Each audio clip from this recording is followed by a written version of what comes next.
안녕하세요. 류용숙 법무사입니다. 이번 시간에는 개인회생 신청 시에 반드시 작성해야 되는 채권자 목록을 작성을 할 때 주의해야 될 점에 대해서 간단히 알아보도록 하겠습니다.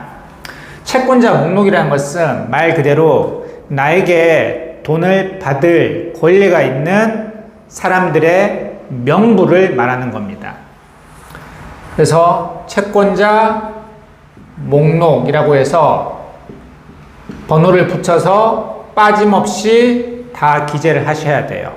만약 빠지면요, 빠진 상태에서 개인회생이 진행이 되다가 개시 결정이 나고요, 인가 결정까지 나버리면요, 그 이후에 새로운 채권자가 발견됐다, 추가할 수 있느냐? 추가할 수 없습니다. 그럼 어떻게 해야 되느냐? 별도로 그 채권자한테는 돈을 갚으셔야 돼요. 근데 그 채권 금액이 너무 크다 그러면 기존에 진행됐던 개인회생 절차를 폐지시키고 다시 재신청하셔야 됩니다. 그 빠진 채권자의 채권을 포함해서요. 그렇기 때문에 처음 개인회생 신청을 할 때 이 채권자 목록에서 채권자가 빠지지 않도록 조심 또 조심하셔야 되고 검토 또 검토하셔야 되겠죠. 그런데 여러분들이 이 개인회생 사건을 제대로 된 법무사 사무실에 위임하는 경우에는 이 채권자 목록에서 채권자를 누락시키는 경우는 거의 발생하지 않습니다. 그러면 종종 언제 문제가 발생하느냐? 개인회생 신청서를 접수를 할 때 반드시 첨부해야 될 서류가 바로 부채증명서입니다. 이 부채증명서라는 것은 어떤 채권자가 채무자에게 얼마만큼의 채권을 가지고 있습니다라는 걸 공식적으로 증명하는 문서예요. 이 부채증명서를 보통 부채증명서를 발급을 대행하는 전문업체에 맡기거든요. 비용이 좀 들더라도 전문업체에 맡기는 이유가 뭐냐면 이 전문업체들은 이 채권자들을 빠짐없이 다 찾아냅니다. 흔히 일반인들은 채권자 그러면 주 채권자만 생각을 해요. 예를 들어서 맞아, 나 우리은행에서 대출 받았어. 맞아, 나 삼성카드에서 대출 받았어. 이 사람들만 채권자인 줄 알고 있는데요. 아닙니다. 여기에 딸려있는 보증인들도 다 채권자 목록에 집어넣으셔야 돼요. 부채증명서 발급 비용을 아끼려고 스스로 부채증명서를 발급받으시는 분들이 계시거든요.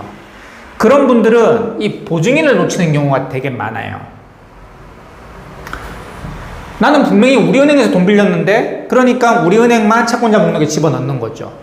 그런데 내부적으로는 우리은행은 그냥 돈을 빌려준 게 아니라 서민금융진흥이라든지 서울보증보험이라든지 한국주택금융공사라든지 한국자산관리공사에서 보증을 서줬기 때문에 대출해준 경우가 있어요. 근데 요거를 일반인들은 빠뜨린다니까요.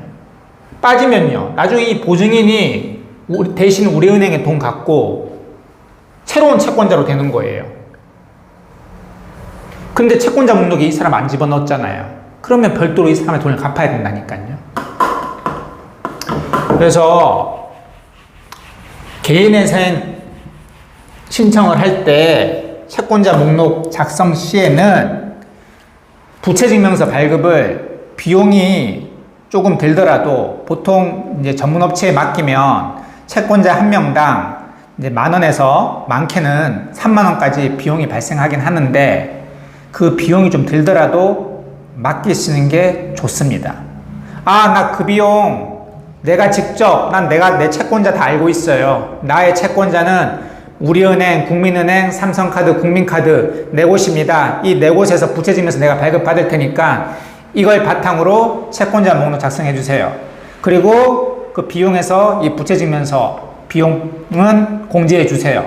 이렇게 요구하시는 분들도 간혹 있거든요.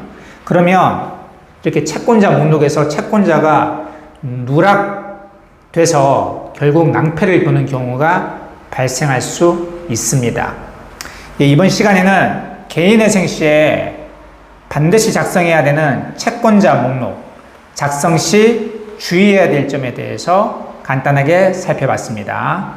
류홍석 법무사였습니다. 감사합니다.